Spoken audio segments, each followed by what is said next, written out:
Right now, it is the boom time of year for the UK's flower farms. When hot weather and a glut of weddings collide, it gives them the chance to dry and sell petals right around the world to be used as environmentally friendly confetti.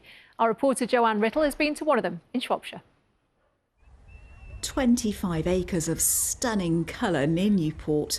This is Shropshire Petal Fields, where the equivalent of 400 tennis courts are packed with delphiniums, cornflowers and sunflowers. It's usually a working flower farm, but it's thrown open its gates for 10 days.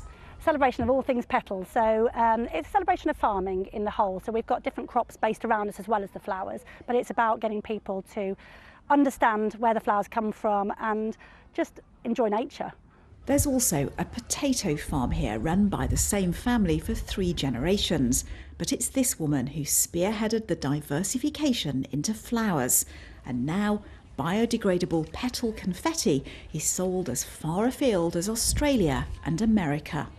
So this all started with your nan, who was called appropriately Daisy. My nan was an avid gardener and a keen member of the local WI. So she would take flowers from a garden, dry them on her Aga in the kitchen and sell them in the local WI in Newport. And my father would each year go, well, I'll just grow a little bit more in the field, and it's grown from there. The business was soon selling dried flowers on a commercial scale, later moving into confetti, and it now sells to manufacturers of bath products and candles. Shropshire Petals provided wheat for nearly 5,000 bouquets handed to medal winners in the London 2012 Olympics. But the current open event is all about enjoying nature.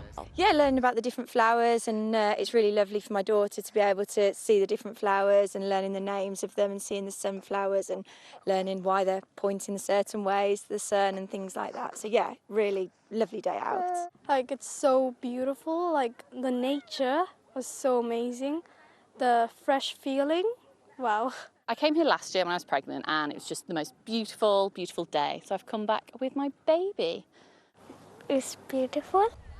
It feels like being in a floral maze, and the fragrance is just divine, which is not surprising when you think 1.4 million flower seeds were planted here.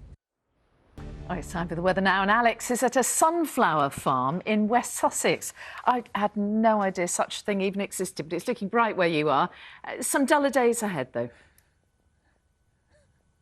Well, we're going to worry about the duller days in just a moment, Mary, but yes, this is absolutely beautiful to be here.